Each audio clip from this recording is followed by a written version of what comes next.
चलिए नमस्कार दोस्तों, स्वागत है आप सभी का फिर से आपके अपने YouTube चैनल सक्सेस मंत्रा पर। और मैं सचिन मिश्रा आज फिर से आप सभी छात्रों के लिए हिंदी के महत्वपूर्ण प्रश्नों की श्रृंखला लेकर के यहाँ आया हूँ।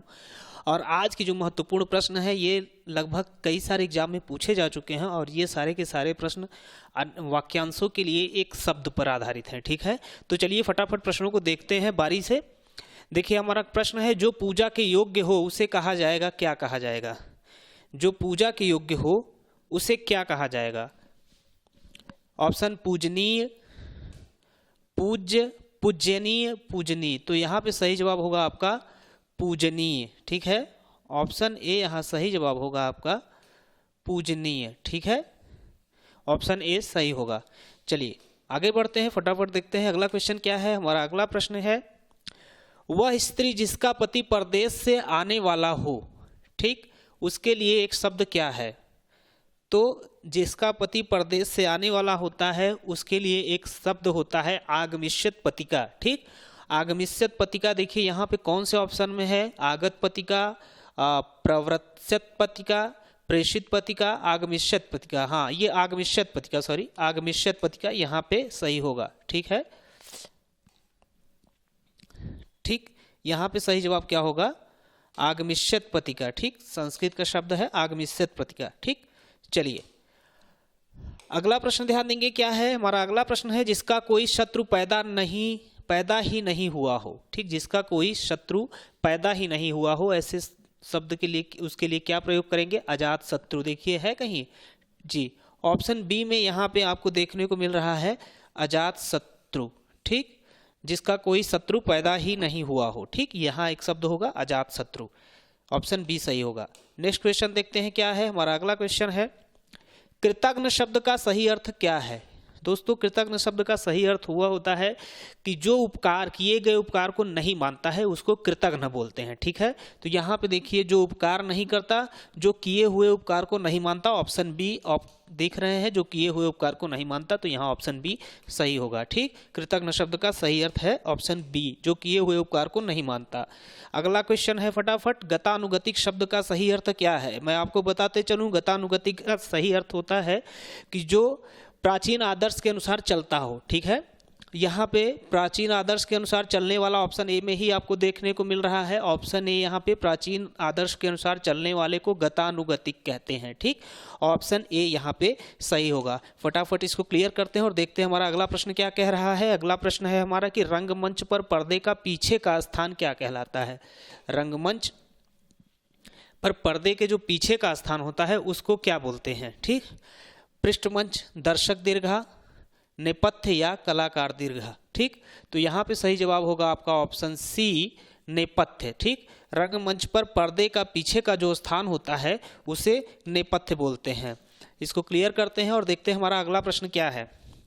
किम कर्तव्य विमूढ़ शब्द का सही अर्थ क्या है? ठीक, किम कर्तव्य विमूढ़ का सही अर्थ क्या है? जिसे अपने कर्तव्य का बोध न हो उसे कहते हैं किम कर्तव्य विमूढ़। यहाँ पे ऑप्शन ए, जिसे अपने कर्तव्य का बोध न हो, ऑप्शन ए में देखने को ही मिल रहा है। ठीक, तो यहाँ पे आपका ऑप्शन सही होगा ऑप्शन ए। ठीक है, चलिए फटाफट देखते हैं अगला क्वेश्चन क्या है। देखिए ज़्यादा से ज़्यादा क्वेश्चन और कम से कम समय में बताने का मेरा पूरा प्रयास रहेगा, क्योंकि अब टाइम बहुत कम है और ज़्यादा से ज़्यादा क्वेश्चन ऐसे जो आयोग में पूछे जा चुके हैं उसको रिपीट करना बहुत जरूरी है। ठीक है, चलिए अंत्यज शब्द का सही अर्थ है क्या? जो जन्म से अपंग हो, जो जन्म के उपरांत त्याग दिया गया हो, या जिसका जन्म निम्न या छूत वर्ग में हुआ हो। तो अंत्यज शब्द का सही अर्थ होगा आपका जिसका जन्म निम्न या छूत वर्ग में हुआ हो उसको जो है अंत्यज बोलते हैं। फिलहाल ये छूत अछूत कोई बात नहीं होती, लेकिन यहाँ पे अंत्यज शब्द जो है व्यवहारिक जीवन में छूत अछूत के लिए मैं बोल रहा हूँ, ये सब ऐसा कुछ होता नहीं है।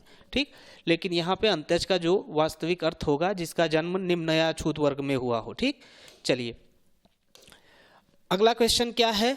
बहुज्ञ शब्द का सही अर्थ है क्या? बहुज्ञ शब्द का सही अर्थ होगा जो बहुत कुछ जानता हो या बहुत जानकार हो। ठीक है, तो यहाँ ऑप्शन ए में आपको देखने को मिल रहा है जो बहुत जानकार हो। बहुत जानकार के लिए बहुज्ञ शब्द का प्रयोग करते हैं। यह जो है शब्द बहुज्ञ का प्रयोग जो है बहुत जानकार के लिए करते हैं। नेक्स्ट क्वेश्चन पे ध्यान देंगे। हमारा अगला प्रश्न क्या कह रहा है? जिसे किसी से लगाव न हो। ठीक, जिसे किसी से लगाव न हो उसको क्या कहेंगे? नश्वर, लिप्त, निर्लिप्त या अलगाववादी। ठीक है, क्या कहेंगे भाई यहाँ पे? जिससे किसी से लगाव ना हो उसको बोलेंगे निर्लिप्त। ठीक है, क्या बोलेंगे? निर्लिप्त। और निर्लिप्त ऑप्शन सी में आपको देखने को मिल रहा है, तो यहाँ ऑप्शन सी सही होगा। चलिए फटाफट इसको क्लियर करते हैं और देखते हैं अगला प्रश्न क्या है।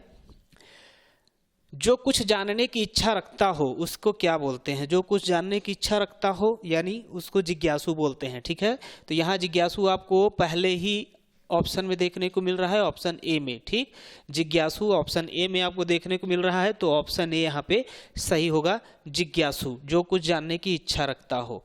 चलिए इसको क्लियर करते हैं, देखते हैं अगला प्रश्न क्या है। जो बात लोगों से सुनी गई हो, ठीक, जो बात लोगों से सुनी गई हो उसे क्या कहेंगे?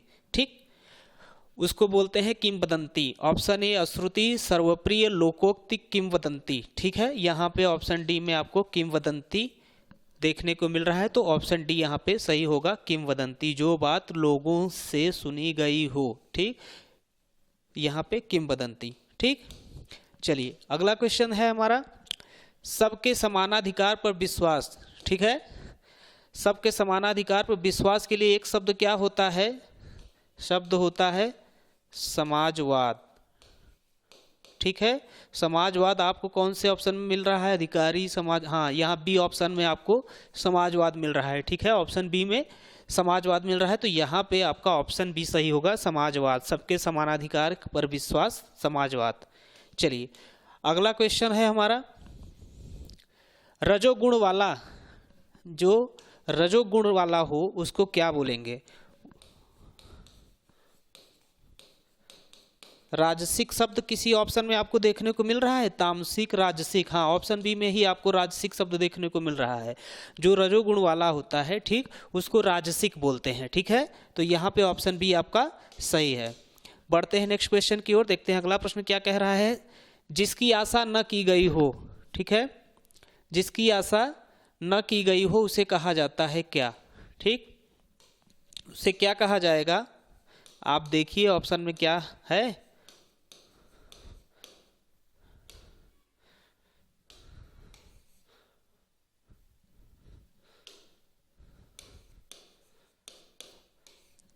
अप्रत्याशित शब्द कौन से ऑप्शन में है? निराशा, अप्रत्याशित, ऑप्शन बी में ही आपको अप्रत्याशित शब्द देखने को मिल रहा है। ठीक, तो यहाँ पे जिसकी आशा न की गई हो उसे अप्रत्याशित बोला जाता है। इसको क्लियर करते हैं और देखते हैं अगला क्वेश्चन क्या है हमारा। अगला प्रश्न, निम्नलिखित में कौन निश्चल का अर्थ नहीं है? जो अपने स्थान से हिल न सके, स्थिर या अचल या निश्चित।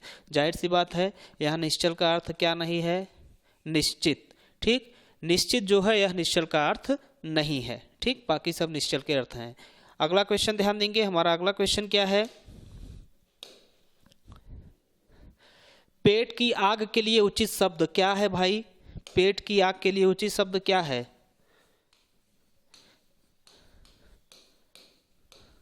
जठराग्नि शब्द देखने को आपको मिल रहा है, दावाग्नि, बड़वाग्नि, जठराग्नि, ऑप्शन सी। ऑप्शन सी जठराग्नि को पेट की आग के लिए बोला जाता है। पेट की आग के लिए उचित शब्द क्या है? जठराग्नि। ठीक, इसको क्लियर करते हैं, देखते हैं अगला क्वेश्चन क्या है हमारा। युयुत्सु का अर्थ है क्या? युयुत्सु का अर्थ होता है दोस्तों युद्ध की चाह रखने वाला। ठीक, युद्ध की चाह रखने वाला, दूसरों को हंसाने वाला, युद्ध का इच्छुक। तो युद्ध का इच्छुक जो है वह है युयुत्स। ठीक, युयुत्स जो है युद्ध का इच्छुक, सही, इसका सही वाक्यांश होगा। ठीक, चलिए अगला क्वेश्चन ध्यान देंगे। बिना पढ़ा हुआ अंश वाक्यांश के लिए एक शब्द होगा क्या? बिना पढ़ा हुआ अंश वाक्यांश के लिए एक शब्द क्या होगा? अपठित होगा। अपठित, जो पढ़ा न गया हो। ठीक है, तो अपठित कौन सा है? ऑप्शन ए में ही अपठित है आपके। ठीक है, ऑप्शन ए अपठित यहाँ पे सही होगा। नेक्स्ट क्वेश्चन क्या है, आइए देखते हैं। नेक्स्ट क्वेश्चन है, जिसका मन व ध्यान दूसरी तरफ हो के लिए एक शब्द होगा क्या? मनन, बेध्यान, मनवा या अन्यमनस्क। तो यहाँ पे सही जवाब आपका ऑप्शन डी अन्यमनस्क होगा, अन्यमनस्क। ठीक है, ऑप्शन डी अन्यमनस्क यहाँ पे सही होगा, जिसका ध्यान और मन दूसरी तरफ हो। ठीक, क्लियर करते हैं, देखते हैं अगला क्वेश्चन क्या है। जिसका जन्म पहले हुआ, इसके लिए एक शब्द को उपयुक्त, एक शब्द जो उपयुक्त है लिखिए। ठीक है, जिसका जन्म पहले हुआ, तो जिसका जन्म पहले हुआ उसके लिए क्या सही शब्द होगा दोस्तों? अग्रज। ठीक, अग्रज यानी आगे जन्मा हुआ। ठीक, तो यहां पे सही जवाब क्या होगा आपका? अग्रज, ऑप्शन सी। ठीक, चलिए नेक्स्ट क्वेश्चन है हमारा, जिसकी मति झट सोचने वाली हो, यानी जिसकी मति, जिसकी बुद्धि, जिसका विवेक झट सोचने वाला हो, उसके लिए एक शब्द क्या होगा? कुशाग्र बुद्धि, प्रत्युत्पन्नमति, द्रुतगामी या दूरदर्शी। तो यहाँ पे सही जवाब होगा आपका प्रत्युत्पन्नमति। ठीक है, जिसकी मति या बुद्धि झट सोचने वाली होती है उसके लिए कहते हैं प्रत्युत्पन्नमति। ठीक है, चलिए अगला क्वेश्चन है हमारा, निष्प्रिय का अर्थ क्या है? निष्प्रिय मतलब चाह रहित, इच्छा रहित। यहाँ पे देखिए, जो स्पर्श रहित हो, जो इच्छा रहित हो, जो इच्छा रहित हो। यहाँ पे ऑप्शन बी, जो इच्छा रहित हो वह क्या है? निष्प्रिय है। ठीक है, तो यहाँ पे आपका सही जवाब ऑप्शन बी होगा। देखते हैं अगला क्वेश्चन क्या कह रहा है, जो एक स्थान पर टिक कर नहीं रहता, वाक्य के लिए एक शब्द कौन सा है? जो एक स्थान पर टिक कर नहीं रहता, वाक्य के लिए एक शब्द क्या होता है दोस्तों? यायावर आपको ऑप्शन में देखने को मिल रहा है, अस्थिर, अडिग, यायावर। जी हाँ, ऑप्शन सी में यायावर है। ठीक, तो यहाँ पे ऑप्शन सी सही होगा, यायावर। ठीक है, चलिए क्लियर करते हैं, देखते हैं नेक्स्ट क्वेश्चन क्या है। जो अच्छे कुल में उत्पन्न हुआ हो, इस शब्द समूह के लिए एक शब्द क्या है? जो अच्छे कुल में उत्पन्न हुआ हो उसको क्या बोलते हैं एक शब्द में? उसको बोलते हैं दोस्तों कुलीन। ठीक, अब देखिए कुलीन कौन से ऑप्शन में है? ऑप्शन ए में है। ठीक, ऑप्शन ए यहाँ पे सही हो जाएगा, कुलीन। ठीक है, चलिए क्लियर करते हैं, फटाफट देखते हैं अगला प्रश्न क्या है। दूसरे देश से अपने देश में मंगाने की क्रिया के लिए एक शब्द क्या होगा? आयात निर्यात शब्द आप सुने ही हैं, जब कोई चीज आता है हमारे देश में तो क्या होता है? आयात होता है। ठीक है, यहाँ मंगाने की बात कर रहे हैं, आयात। आयात आपको ऑप्शन में दिख रहा है किसी? आयात आपको ऑप्शन ए में ही, पहले में ही मिल गया। ठीक है, तो यहाँ पे ऑप्शन ए सही होगा, आयात। ठीक, फटाफट देखते हैं अगला क्वेश्चन क्या है। अधिक श्रवण करने के पश्चात जिसको ज्ञान की प्राप्ति हुई हो, उसके लिए एक शब्द प्रयुक्त होगा क्या? श्रावक, बहुश्रुत, जिज्ञासु या अनुसंधित्सु। ठीक, तो यहाँ पे सही जवाब क्या होगा आपका? बहुश्रुत। ठीक है, यहाँ पे सही जवाब बहुश्रुत, ऑप्शन बी सही होगा। ठीक है, अधिक श्रवण करने के पश्चात जिसको ज्ञान की प्राप्ति हुई हो उसको बहुश्रुत बोलेंगे। ठीक है, चलिए देखते हैं अगला क्वेश्चन। मछली के समान आंखों वाली के लिए एक शब्द क्या है? पिछला वीडियो जो गया उसमें मैंने मीनाक्षी के लिए दुर्गा शब्द का प्रयोग किया था, तो कुछ लोगों ने कहा नहीं इसका अर्थ तो मछली होता है। तो देखिए मीनाक्षी का मतलब होता है मछली के समान आंखों वाली, और ये जो है दुर्गा माता के लिए प्रयोग किया जाता है। ठीक है, तो आप इसको कन्फ्यूजन मत रखिएगा, इसको क्लियर कर लीजिएगा जो भी छात्र कन्फ्यूज होंगे। तो मछली के समान आंखों वाली के लिए क्या होगा? मीनाक्षी। ठीक, ऑप्शन सी सही होगा। ठीक है, चलिए नेक्स्ट कर देखते हैं क्या है। हवन की सामग्री के लिए एक शब्द क्या होगा? हवन की सामग्री के लिए एक शब्द क्या होगा? हवि। हवि आपको किसी ऑप्शन में देखने को मिल रहा है? छवि, हवि, कुंठ, रवि। हाँ, यहाँ ऑप्शन बी हवि। ठीक है, हवन की सामग्री के लिए एक शब्द होगा हवि। इसको क्लियर करते हैं और देखते हैं हमारा अंतिम प्रश्न क्या है। जो सर्वप्रथम गिना जाता है वह है क्या? अग्रगण्य, गणेश, अजय या सर्वज्ञ। तो होगा क्या? जो सबसे पहले गिना जाता है वह होगा अग्रगण्य। ठीक है, और अग्रगण्य आपके ऑप्शन ए में है, तो यहाँ पे ऑप्शन ए सही होगा। ठीक है, कौन सा ऑप्शन सही होगा?